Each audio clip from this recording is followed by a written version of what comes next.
Just very quickly going to talk through print and text media advertising, a new mode of advertising for the next kind of sequence of our learning. And you can kind of refer back to these slides later and make some notes. The important thing is that you are just kind of tracking along and understanding where I'm going with this. So basically by print/text media, I'm really talking about that which is not film and that which is not social media. So they're advertisements which are really leveraging text, so words themselves and the sequencing of those words, the techniques in those words as the primary persuasive kind of devices in the advertisement. And they're also leveraging visual techniques. So the first thing that probably comes to your mind is posters, like is depicted here on these billboards. And that's one of the main ways in which print or text media advertising occurs, and you're probably saturated in regular life. But there are some other ways. So that's signage here, which was indicated. But also there's emails. There's lots of brands that will give kind of daily digest or emails. I've included radio ads too, because for radio, the script itself and the interactions that might be kind of acted out are the primary way in which the advertisement is getting across. We're going to mainly focus on signage, but it is also important to note that articles, sites, blogs that review different products are also considered part of this kind of advertising mode. So what makes for the best print or text ads? Really where you've got a sense of balance and purposefulness in both of these elements, the text and the images. So for the text, you'll notice it says here, text is given space to make an impact. So that's visually it's given space, but also the text is used in a way in which it's featured. It's not just a lot of information on a page. There's usually a very small amount of information. What the words are that are used are simple, they're attention grabbing. The idea is to get re-looks and people just chewing over or having more questions to incite kind of curiosity. So slogans are used really effectively in this space, and also things that might be kind of a play on words or seemingly even offensive or strange at first glance, so that you think about it a little bit more and it sticks with you. That's the whole idea, is to grab as much attention as possible. Images, it's exactly the same thing. Images that encourage re-looking. So imagine you're driving down a highway. What is the poster that's going to make you re-look at it? I've also said here that forcing the reader to fill in a blank. So that can be in the text or in the images. If you have to do a little bit of work to figure out what is that a picture of, or what is that saying, surely it doesn't mean that. The more that you kind of have to mentally engage with it, the more memorable it is, the more that your brain is working actively rather than passively as you're looking at that. And that's really good for the advertisement. They want you to engage as deeply as possible. So why does it work, basically? The idea behind how you don't have to necessarily love an ad, but as long as it attention grabs, that's kind of the principle that's being explained here on this slide. And you can come back and read all of this in detail. But in short, psychologically, when we just remember something, it tends to build a sense of long-term legitimacy in our mind. So you might not have any need to remember a particular brand or product being advertised that you're absorbing every day. But if you are familiar with that brand name, when you do see it in a shop, there is like subconsciously a sense of legitimacy. You feel like, oh, that's a big brand, that's an important brand, that's a safe brand to buy, because surely they wouldn't have the money for all of those advertisements. And I wouldn't have heard of them if they weren't kind of a big deal. That's the logic, I think, is I wouldn't have heard of them if they weren't a big deal brand. And we tend to feel like buying from big brands is safer. So that means that even ads that irritate you can have a positive effect on consumer engagement. So two examples that I can think of really quickly of this is the really annoying jingles of like Baby Bunting, that baby store. It's like, oh, Baby Bunting. So irritating. It gets stuck in your head. I hate that ad, but now I know the name of that store because it's like stuck in my head. So it's not just that I have a positive, effect a positive emotion associated with that ad, but there is a sense of like, oh, it must be a big store because I always hear those ads, is subconsciously playing on my mind. Same with like, there's these radio ads that I always hear for a law firm, Stacks Good Camp, and the only thing that sticks out to me from that ad, even though it's just talking the whole time, is how strange the guy's voice is. I'm always thinking, oh yes, this is a strange voice, and he says the name of the law firm in such a strange way, but it's so memorable to me purely just because like it's unusual. So that kind of is what I'm talking about here. It doesn't have to be a positive feeling in order to be effective, although if it is a positive feeling, that's like a bonus. So the two kind of main modes of techniques that are working in print or media, print text ads, are your language techniques and visual techniques. So we're just going to have a quick talk, just a quick note on language techniques. I just want you to kind of throw in the bin all of your understanding about what it means to write persuasively that might have been accidentally instilled in you from like years of writing NAPLAN persuasive pieces. This is not about, advertisements are not the most effective when somebody comes in guns blazing and says, we are the best brand, you should buy this product. Being direct and having really high modality language is not the most persuasive device you can use in language. It's much more about getting a tone right that kind of appeals to each of these things here on this quadrant. So I've just got in the middle here this idea, if we think of persuasion as convincing someone that you're right, that the brand is right, there's a few factors that come into that. The first one is ethos. So is the tone appropriate for the target audience? Does it seem non-manipulative? Ironically, there's so much advertising fatigue in this world that people want to feel like that they're not being manipulated, that there's some right intentions. So brand ads are really good for that. Lots of brands will put out an advertisement that's like, we're not trying to sell you anything. We just want you to know that we're here. You know, even like lots of bank ads appeal to this idea of like, you know, I can't even remember what name of bank is, but I can remember the slogan. It's like Bank West, bank less. That's their slogan, is the idea of like, we're not trying to get your money. We're not trying to have you spend all of your time banking. We just want you to be able to go on and live your life. So appealing to this idea of like, we're not like every other brand. We don't really want your money. We're just here to help. That's kind of a tone that's really persuasive, and that's considered like a little bit more ethical, I think. And so that's why it's so effective. There's also a sense in which do the ads treat you like an intelligent person, and are the things that are being advertised reasonable sounding? So appealing to, like, this is often where you hear collective language, like, we all want to find, to have good quality products in our home. We all want to take care of our children. We all want a bright future for Australia. This idea that it's rounding you up and assuming that you are a good person and that you are a smart person and that you make quite prudent and sensible financial decisions, so that when it does say this is when you need this product, it's trying to make an association between the target audience that it itself has identified as good, smart people, and those people choose our product. So if you're sitting there going, oh, that's me, I'm a good, smart person, then suddenly it's a little bit more persuasive to go, oh, well, if good, smart people use this product, then I will as well.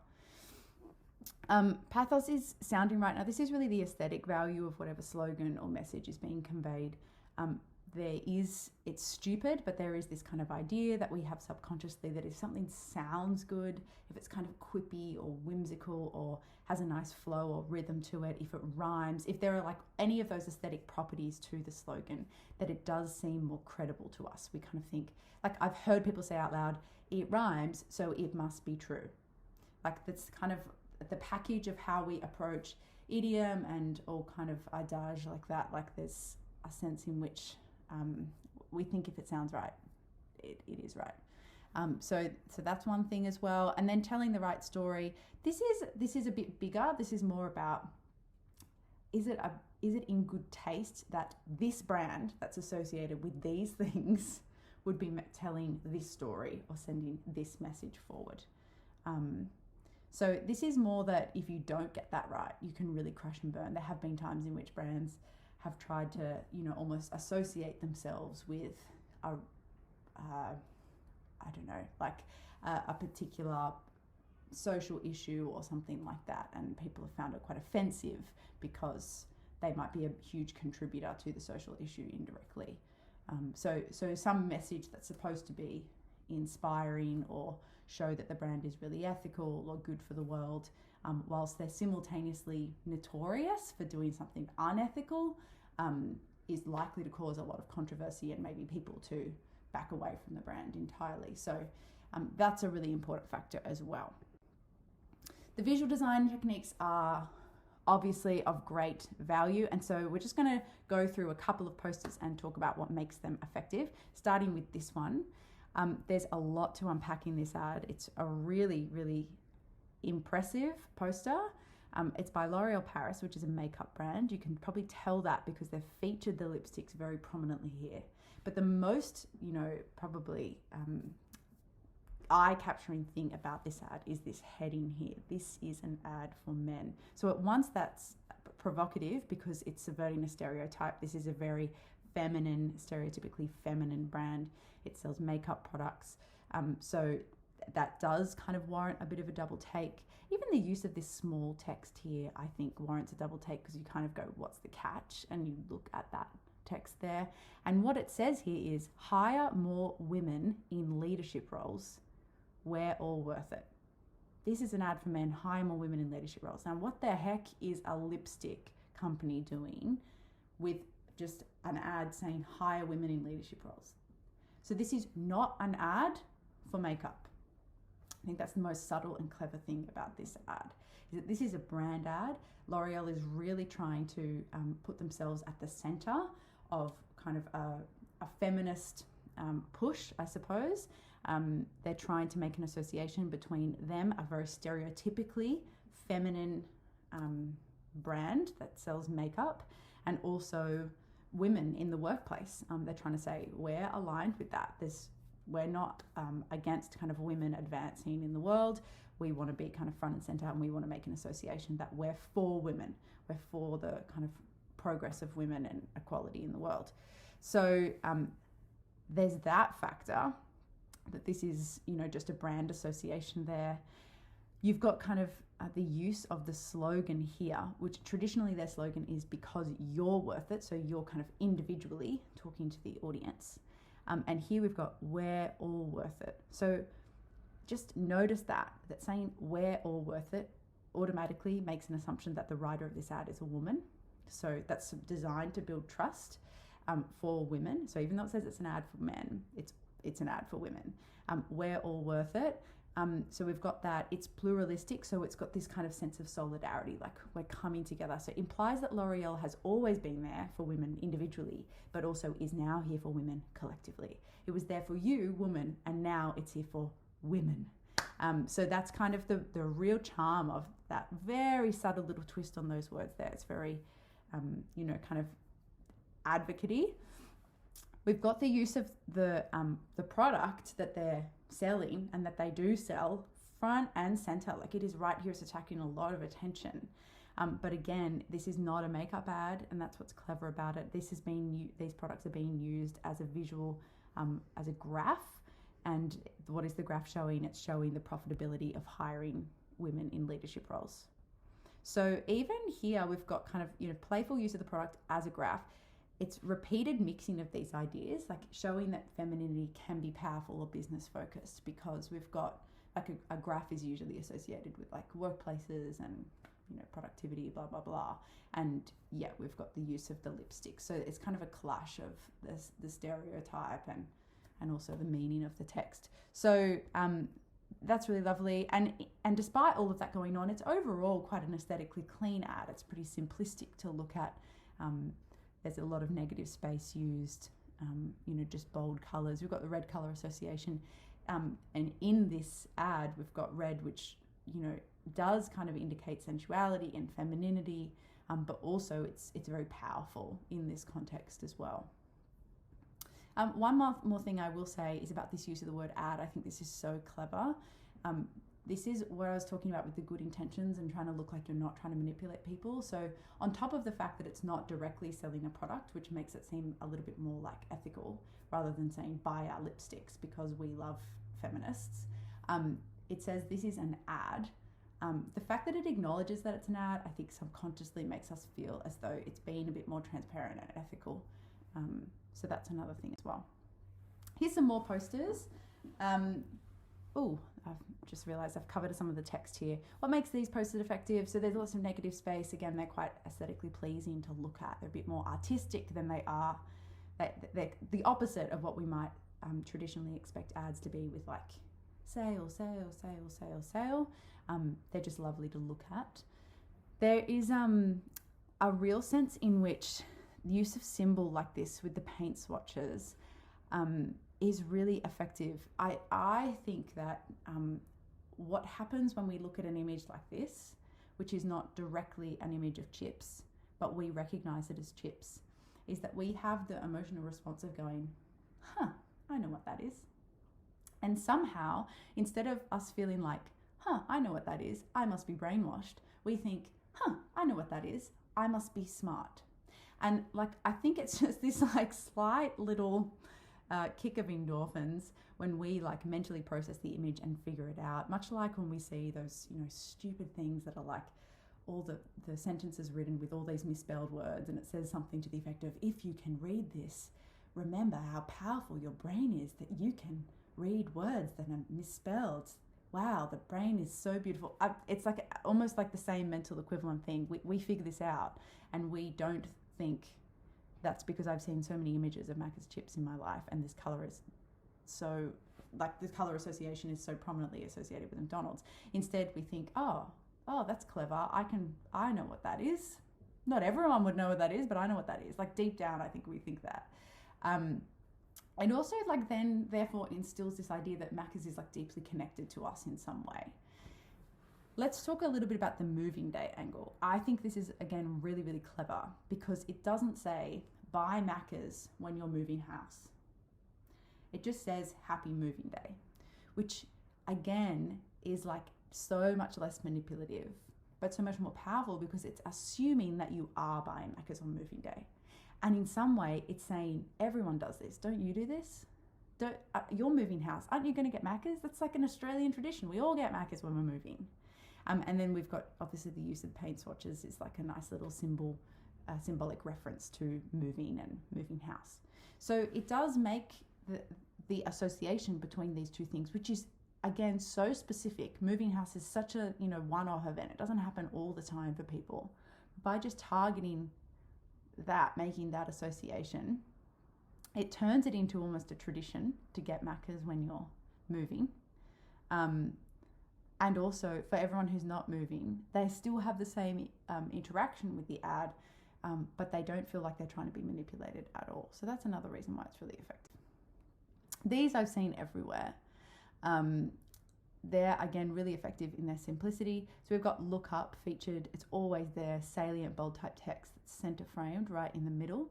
It's a command. Look up is a command. It holds a lot of authority. The phrase look up itself is really interesting. It can hold our attention because it's got several meanings. Like, I realized that it's got a website on some of them, and I was like, oh, like look up, or like look this up, look up the ad, look up. So the idea of searching something, we also use that terminology, look up. So it also, kind of means hope, optimism. So the phrase kind of lingers in your mind a little bit. The fact that there's nothing else on this ad is inherently intriguing. It's so anti-ad in that way. There's probably, I would imagine that it gets pretty good traction. I think a lot of people would go, what is this an ad for? And be so curious at the lack of information that they do actually go to the website. And then the use of gaze and perspective here as well, it does almost convince you to look up at the sky. So I think they were quite effective as well. And finally here's some Spotify posters. I love these. So these are interactive posters. So as people kind of are walking past, they've got these on big billboards, kind of digital billboards, and we've got like a random Spotify user and their Spotify Wrapped information here. The fact that it features real users means that everyone who has an account is likely to look. Like, you're looking just in case. You kind of like mentally know that you're like, oh, there's only 3 people that were picked and they're just rotating these ads. I know I'm an idiot. I know they're not just it's not some machine that's randomly picking accounts and showing up the detail, but we still just think, what if it was me? Like, what if I looked up and it was like my Spotify details with my blah, blah, blah, blah. So the pride/embarrassment factor is like a real talking point and very interactive and very engaging. There's also a sense, by creating a sense of an event, there's a sense of like FOMO, like fear of missing out, for everyone who doesn't have a Spotify account at this point. So there's a sense in which like there's an event that all these people have inadvertently been part of that you're missing out on. And then here's a separate ad for Spotify that I think is equally as effective in some ways. It's simple design. The text grabs attention here. We've got All the Stars, God's Plan, so 2 songs, an ad for a sensible mid-sized family SUV. It says all the songs you love with the occasional ad, free on Spotify. I think it's so clever that they're advertising the free product.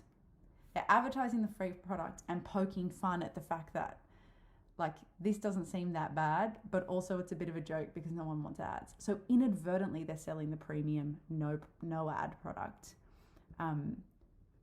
But again, it feels less pushy. It feels less manipulative to advertise the free product. So some of the reasons why all of these ads are effective.